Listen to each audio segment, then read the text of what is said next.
Start in Chicago. I want to start in Chicago. We got a lot of subjects to cover. I want to talk about AOC. I want to talk about Letitia James. We definitely going to get into Pete Hegseth shortly. Of course, I'm going to bring y'all up to date on the Chinese tariffs. Men are now staying at home and it's a thing. It's like really becoming more popular to be a stay-at-home husband while women continue to excel in corporate America. Also, Kamala Harris, it is rumored within her circle that she is going to make a decision on her political future. So we're going to talk about all of that today. But the first thing I want to do is I want to spend 10 minutes talking about Chicago. And the reason that is because Chicago had their black-only business event. No, they wanted other people to participate. They wanted other people to spend on black businesses, but it was only marketed for black businesses to be able to appear. Make sure y'all hit a like for the algorithm, subscribe to the channel, and turn on your notifications. This is what was happening with Spend in the Black in Chicago this weekend. Check it out. We need to understand when we begin to invest in black-owned businesses, we begin to build generational wealth. Before we get into this, can we cancel the whole framing phrase of generational wealth? Can we please cancel that whenever we talking about black-owned businesses, all of this stuff? Is it possible for us to walk away from the term generational wealth if it is not the most overused phrase and term probably over the last 5-6 years that I've ever heard in my entire life? It's not applicable to everything, respectfully. The term generational wealth is not applicable to any time somebody spends their money with a black business or anytime somebody buys a home. It's not always applicable. We gotta stop just using these terms so loosely. It don't fly anymore. We gotta chill, y'all. Honest to God, we really need to chill out on the whole black wealth term. Our community. More than 100 businesses set up shop along 75th Street Saturday for Spend in the Black, a chance for the city to spend money exclusively at these black-owned businesses. What we do on 75th will have an impact on what happens on 79th. What happens on Keene Drive has an impact on what happens on Madison. From Italian ice and coffee to homemade bracelets and beauty products, there is something for everyone. A lot of us are small business owners and we don't get a lot of Jesus, this is so stupid. Yo, I hope y'all get rich off Italian ice and homemade bracelets, y'all. exposure. This is giving us exposure. It's a blessing, an honor, and we are grateful to be a part of it. Spend in the Black was spearheaded by 6th Ward Alderman William Hall and Dr. Charlie Dates, the pastor of Salem and Progressive Baptist churches. The two say so many businesses wanted to participate that they actually had to build a wait list. We can literally see $500,000 to $1 million spent between 3 blocks. We just want people to know about a secret on 75th Street. This is about resurrecting the black dollar. So rather than being in the red, we're spending in the black. Dreama Gorham owns Burst Into Books, the only bookstore in the Roseland community, she says. For me, it's more than sales. I want to meet all the other vendors. I want to meet the families that come out.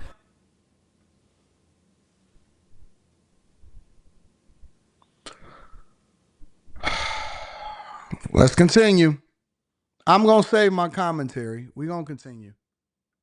On the South Side today, a celebration of Black-owned businesses and empowering consumers to rethink where they... Got to be painful for the white lady to have to even read this as a requirement to be an anchor on a Chicago news station. ...spend their hard-earned money. WGN's Jewel Hillary reports on an event called Spend in the Black. So I have woke up this morning and chose to purchase, Lowe's Sweet Peach Cobbler. Oh, yes, that looks great. That's one. I didn't stop there. And then this is a mini banana pudding, okay? We got to do better, y'all. God is my witness. We got to do better. We genuinely got to do better, y'all. Seriously. Seriously. The first thing that's problematic about this situation is, and I was talking to, a couple of my black friends that are incredibly successful and that are millionaires also. And it's funny because some of the things that they were expressing to me was, Anton, I don't understand it. Because, of course, I brought it up in the group chat. And then we all kind of got on a FaceTime together. And they said, Anton, I don't understand why these people are labeling themselves as a black-owned business that basically alienates. Because if you look in the background of this video, at any point, you don't see anybody from any demographic shopping here. Now, Anton, some of these people that has never, ever been successful in their life will sit there and jump in my comments and say, but Anton, other communities do this or other communities do that or whatever, blah, blah, blah. They don't alienate themselves. I mean, aside from clearly it being racist, and we'll get to that shortly, as a business owner, my goal is to expand and sell to as many people as possible. And you would not believe the amount of people that feel disenfranchised or don't want to be included because you have now made this a thing and a barrier to entry instead of them focusing on how great your business is. Wallow was 100% right. Wallow was 100% right. Instead of them focusing on how great your business is, because in my opinion, I want to sell to everybody. I want to sell to Japanese people, Chinese people, Hispanic people, white people, black people, Dominican, Jamaican.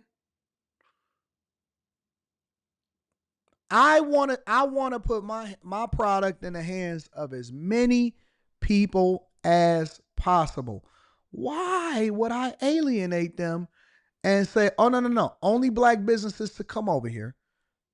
Even when you're looking at it from a legislative or from a city perspective, you know how difficult it is to fill up all of these commercial sectors, especially in a blue city that crime is out of control. I just did a video this morning about how they had street takeovers and it was burning up the streets and it was zero police presence because they didn't have any police on duty to come and stop these people and these young boys from over there tearing up the streets of Chicago. And they removed ShotSpotter and they down thousands of police officers and they can't even update their fleet of police cars and get the maintenance that they need because the tax revenue and the tax base is going down. Do you know how difficult it is where they have almost upwards of a 50% vacancy rate on the most iconic, what is it, the Miracle Mile, the whatever it is in Chicago, where people used to go and shop? They have almost a 50% vacancy rate of stores, big stores, small businesses, large businesses.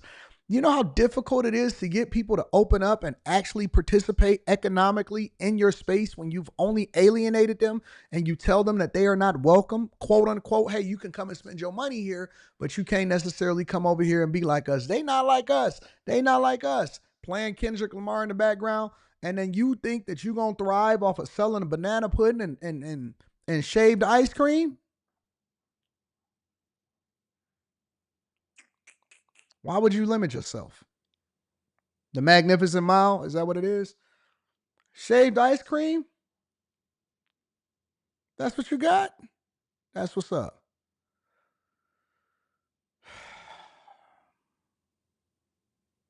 And then it's racist. And then it's racist. Well, Anton, how is it racist? How is it prejudice?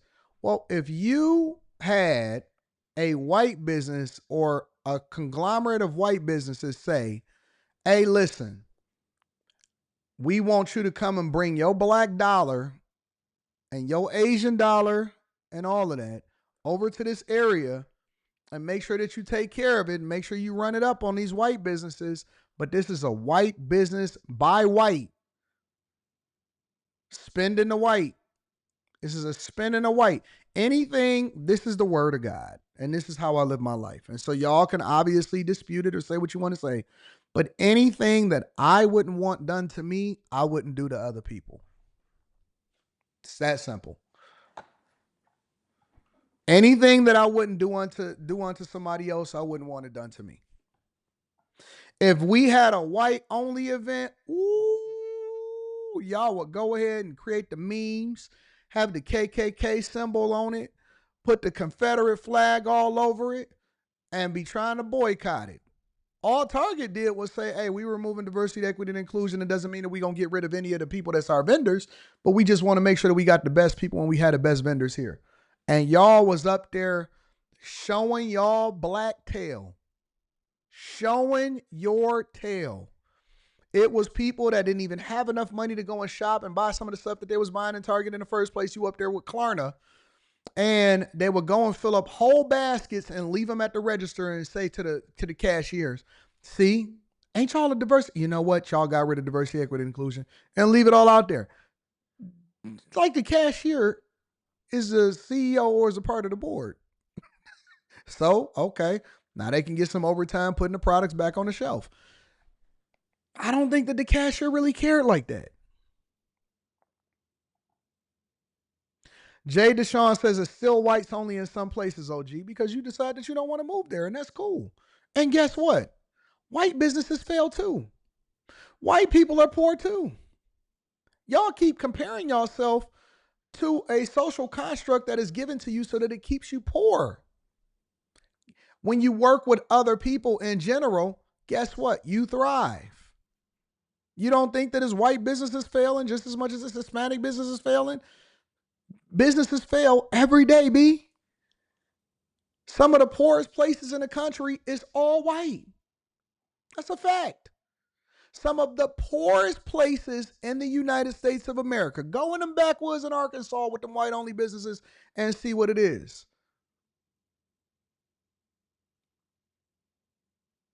That has nothing to do with the price of tea in China. It has nothing to do with the price. This isn't about white versus black. This is what I'm trying to communicate to people. This is about how are you or how can you be more successful as a business owner? Why would you alienate your customer base when everything is a competition and you're trying to sell it to as many people as possible?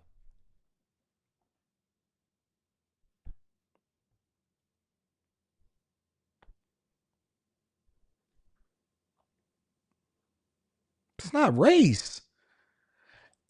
The biggest thing that's keeping the culture poor is the fact that they think that it's a race base, and it's not. It's a class war. All white people don't mess with all white people. All Japanese people don't mess with all Japanese people. They don't care nothing about that. They be like,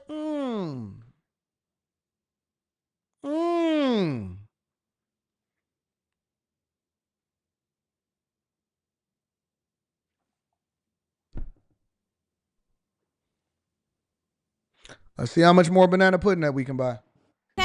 From sweet treats and food to clothing, accessories, flowers, and so much more, Natasha O'Gean joined hundreds of folks on 75th Street near King Drive for Spend in the Black. There were all these amazing corridors on the west side and the south side. You had 63rd Street, you had 75th, you had Pulaski, and how now, unfortunately, we don't always spend with us. So these type of events are extremely valuable. Personal training coach and bodybuilder Jerissa Upton owns Upton House Fitness, based in Hyde Park. She's one of more than 100 vendors out on Saturday. The way that I'm living now, I feel like a completely new person, and I want to give that to everybody. While focusing on overall wellness, she says she's also passionate about helping clients look really good. Learning how to unlock nutrition and exercise can literally age you backwards.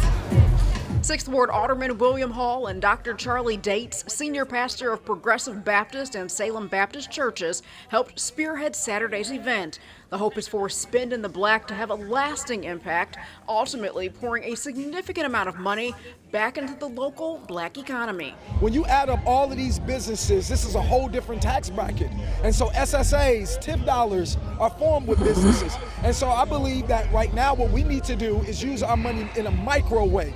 Along with empowering business owners and spotlighting their goods and services, Spend in the Black is a response to several corporations cutting back diversity, equity, and inclusion programs. At a time when some of the bigger businesses take our dollars but do not respect our dignity, this is an opportunity to spend our dollars where our dignity is affirmed. And out of great chaos, we've created enormous opportunity for us to be self-reliant, to be interdependent so that we know that we can do for ourselves and practice principles that come down from our ancestors. Fellowship Fleet, a luxury limo company that serves the city and some major institutions, also participated in the festivities. Not too many people know about our company.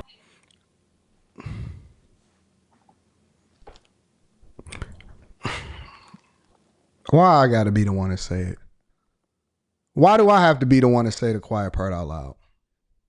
I don't want to do this. I don't want to do that. If I'm, and this is my point right here. If I'm sending out a representation, or if I'm the owner of a company and I am trying to bring visibility to a service that I provide, how can I frame this to make sure that I don't offend the liberals and the blacks? I jumped in a black car this weekend, a black truck, and it was a black driver. And so I called for it, and I just took the black, I like to take black trucks. I like to have the trucks in order to go wherever it is that I'm going to go. And so I went over, instead of ordering DoorDash, I just went over to this restaurant called James Oliver. And it's a bunch of liberals in there. I could tell people, the nose septums, they got the same, the look. You could tell people that are incredibly liberal. But I don't really care about whether you're liberal or conservative. I just want great food. And James Oliver serves phenomenal food, okay? My driver, best black truck that I've ever been in my life. He was a black guy, older guy. He's dressed in a suit. He has a suit coat on. He has mints in the different things. He has tissue, this and that, hand sanitizer. Like, he's very knowledgeable. He knows his areas. He's able to get around. And he had a card right there just in case you wanted to ever get private services. Car is immaculate, clean, smell good, all of that stuff. And so I gave him a $40 tip because I had a short trip over to the place, because the place is less than a mile away from where it is that I stay downtown. And so I gave him a $40 tip, took his card, probably going to use them for every service going forward. What am I trying to communicate? What am I trying to communicate?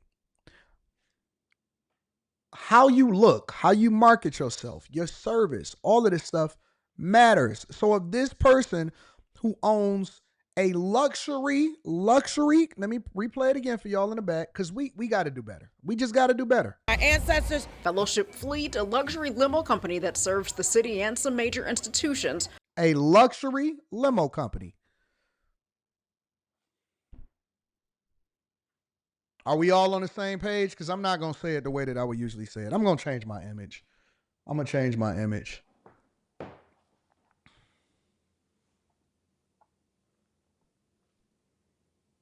I'm going to change my image.